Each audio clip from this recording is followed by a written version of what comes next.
80 और 90 की दशक की बेहद ही खूबसूरत अदाकारा जो इतनी ज़्यादा खूबसूरत थी कि लोग उन्हें बहुत चाहते थे। उनका अभिनय भी बहुत दमदार हुआ करता था। इनके लंबे बाल, इनके खूबसूरत चेहरे को और ज़्यादा आकर्षक बनाते थे। ये इतनी टैलेंटेड थी कि 16 साल में मिस इंडिया यंग का खिताब अपने नाम किया था। हम बात कर रहे हैं बेहतरीन अदाकारा पूनम ढिल्लों की।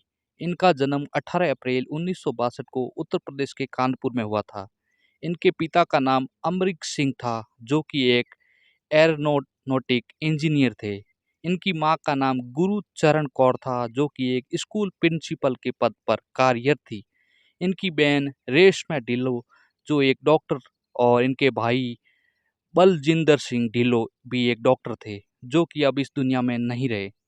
हेलो दोस्तों, स्वागत है आपका हमारे YouTube channel star Manoj Rathore पर। पूनम ढिल्लों की शुरुआती शिक्षा चंडीगढ़ के करमेल कन्वेंट स्कूल में पूरी हुई। पूनम ने अपने कॉलेज की शिक्षा चंडीगढ़ यूनिवर्सिटी से प्राप्त की। पूनम का मन पढ़ाई लिखाई में बहुत लगता था। उनके घर में सब पढ़े लिखे थे, जिस कारण वो भी पढ़ाई लिखाई में अच्छी थी। पूनम एक डॉक्टर बनना चाहती थी, जिस तरह उनके भाई बहन डॉक्टर थे। पूनम ने 10वीं क्लास में मिस इंडिया यंग कॉन्टेस्ट में भाग लिया और जीत हासिल की। जब ये कॉन्टेस्ट पूनम ने जीता था, मिस इंडिया यंग खिताब जीतने के बाद उस समय पूनम ढिल्लों की बहुत सी फोटो खींची गई थी।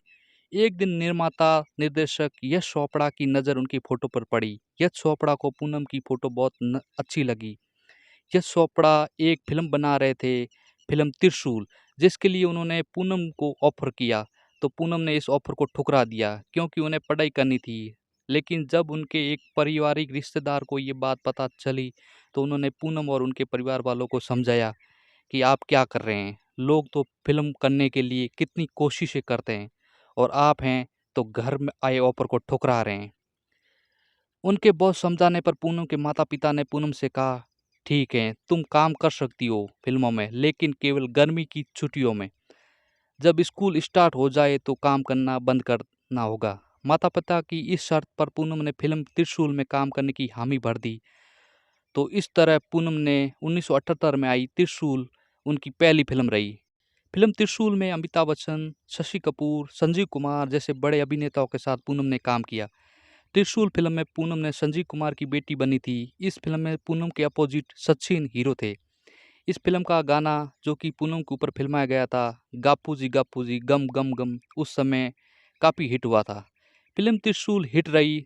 अब तो पूनम के पास ऑफर की भरमार हो गई, लेकिन पूनम ने मना कर दिया, क्योंकि वो केवल शर्त पर काम कर रही थी, केवल छुट्टियों में।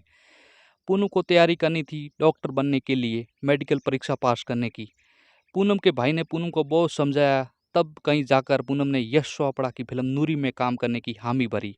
फिल्म नूरी ने बहुत सफलता हासिल की। इस फिल्म के गीत खूब चले। जब ये फिल्म हिट हो गई तो पूनम ने फैसला किया कि अब वो अभिनेत्री ही बनेगी। फिर क्या था, पूनम की फिल्मों की गाड़ी चल पड़ी। उस दौर के सभी अभिनेताओं के साथ पूनम ने काम किया। राजेश खन्ना के साथ रेड रोज, जितेंद्र के साथ सात निशाना, रणधीर कपूर के साथ बी फिल्मों में काम किया। लेकिन ये सभी फिल्में फ्लॉप रही। पूनम की जब ये फिल्में फ्लॉप हुई तो उन्हें काफ़ी दुख हुआ, लेकिन उन्होंने ये सोचा कि ये फिल्म तो चल नहीं सकती, लेकिन हर फिल्म फ्लॉप नहीं हो सकती, इसलिए वो काम को आगे जारी रखा।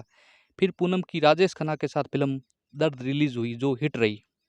इसके बाद पूनम की अगली फिल्म तेरी कसम भी सफल रही। इसके बाद क्या था, अब तो पूनम एक के बाद एक सीढ़ी आगे चढ़ती रही, एक के बाद एक हिट फिल्में देती रही। उस समय के बड़े सितारों के साथ पूनम ने काम किया। फिल्म निर्माता रमेश नूरी फिल्म के सह निर्माता थे।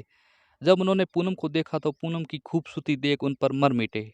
रमेश को पूनम पहली नज़र में भा गई, लेकिन रमेश चाहते थे कि पहले पूनम से दोस्ती की जाए, फिर जब वो दोस्त बन जाएगी तब उन्हें अपना हाल ए दिल बयां करेंगे।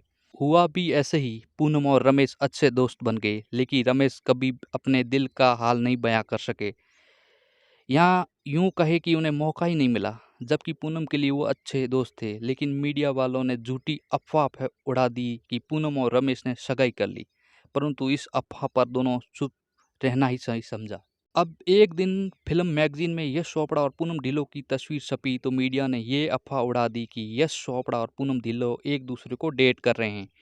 हुआ यूँ था कि जब पूनम नई-नई इन फ़िल्म इंडस्ट्री में आई थी, तो यश चोपड़ा ने उन्हें रहने के लिए अपने घर में एक कमरा दिया था, क्योंकि यश चोपड़ा ने पूनम को फ़िल्मों में ब्रेक दिया था। उनका कहना था कि पूनम के लिए ये शहर अनजान है, जब तक वो माहौल में नहीं ढल जाती, वो यहीं रहेगी। पूनम को यश चोपड़ा सेट पर साथ ले जाया करते थे, जिस वजह से दोनों अक्सर साथ में दिखाई देते थे।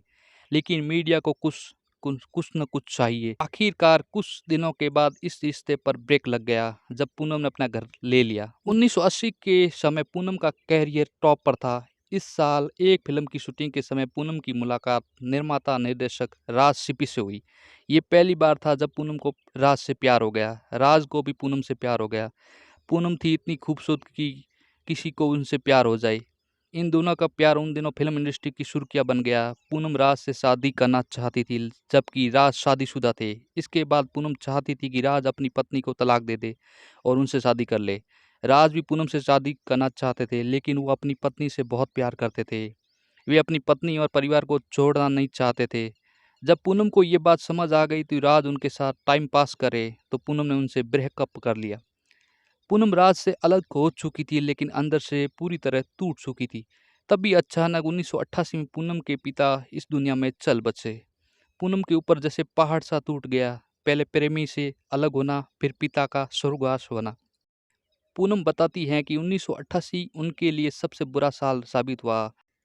इसी साल एक दोस्त की पार्टी में पूनम निर्माता अशोक ढकेलिया से मिली। एक पार्टी में अशोक ढकेलिया ने पूनम को देखा और उनसे प्यार कर बैठे। फिर पूनम के एक दोस्त ने अपने फार्म हाउस पर होली की पार्टी रखी, जिसमें पूनम के साथ उन्होंने अशोक को भी बुलाया था। उनके फार्म हाउस पर लोग चारों तरफ होली के रंग में डूबे हुए थे। वहीं पर पूनम एक कोने में चुपचाप बैठी थी, अपने पिता को याद करी थी। अशोक ने पूनम की हालत को देखकर उनका मन भटकाने के लिए उनके ऊपर पानी फेंक दिया। पूनम को अशोक का ये अंदाज बहुत पसंद आया और उस दिन से अशोक ने हर रोज पूनम के घर एक फूलों से भरा गुलदस्ता भेजने लगे। फिर एक दिन अशोक ने पूनम के सामने शादी करने की बात कही। पूनम भी पिछले रिश्ते से टूटी हुई थी, तो उन्होंने ये रिश्ता कबूल कर लिया। फिर 1988 में पूनम और अशोक शादी के बंधन में बंध गए। शादी के बाद पूनम ढिलो कम नजर आती थी। शादी के बाद पूनम फिल्मों में कम नजर आती थी। पूनम की आखिरी फिल्म 1992 में विरोधी थी। इसके बाद उन्होंने फिल्मों में काम करना बंद कर दिया। पूनम के दो बच्चों का जन्म हुआ। पूनम ने दो बच्चों को जन्म दिया, एक बेटा अनमोल और एक बेटी पलोमा। पूनम के बेटे भी एक्टर हैं। पूनम और अशोक के बीच कुछ दिनों तक तो सब ठीक चला। फिर 1994 के बाद उनके रिश्तों में खटास आना शुरू हो गई। अचानक पूनम को जानकारी मिली कि उनके पति का किसी के साथ अफेयर चल रहा है। पूनम ने पति से सवाल जवाब करने की बजाय उनसे मजाक चकाना चाहती थी। उन्होंने सोचा, अगर मेरे होते हुए अशोक किसी और के रिश्ते में हैं, तो अब वो वही जवाब दूंगी। पूनम ने हांगकांग के बिजनेसमैन कू के साथ रिश्ते में आ गई। जब अशोक को ये जानकारी लगी तो उन दोनों के झगड़े और बढ़ गए। झगड़े ऐसे बढ़े कि दोनों को 1997 में तलाक लेना पड़ा। अब पूनम फिर से फिल्मों में वापसी करना चाहती थी। उन्होंने फिल्म जुदाई में फिल्म इंडस्ट्री में वापसी की। पूनम ने छोटे पर्दे पर 1995 में काम शुरू किया था। उनका पहला टीवी सीरियल था अंदाज। उन्होंने 2002 से लेकर 2004 तक किट्टी पार्टी में मंजू के किरदार में नजर आई। 2009 में बिग बॉस सीजन 3 में कंटेस्ट के रूप में नजर आई और सेकंड नंबर पर रही। 2013 में टीवी सीरियल नई पहचान में काम किया। फिर 2014 में कपिल शर्मा शो में धर्मेंद्र के साथ अतिथि के रूप में दिखी। 2018 में दिल ही तो है सीरियल में काम किया। 2021 में पद्मिनी कोल्हापुरी के साथ फिर से कपिल शर्मा के शो में अतिथि के रूप में आई। पूनम ढिल्लों ने ही बॉलीवुड में मेकअप कार वैनिटी कार की शुरुआत की थी। पूनम ने वैनिटी नाम की कंपनी भी शुरू की थी, जो कि बॉलीवुड के कलाकार को वैनिटी वैन देती थी। पूनम को फिल्म नूरी के लिए बेस्ट एक्ट्रेस का नॉमिनेशन मिला। 2015 में सीरियल नई पहचान के लिए बेस्ट टेली अवार्ड मिला। पूनम आज छोटे पर्दे पर और वेब सीरीज में काम करती नजर आती है।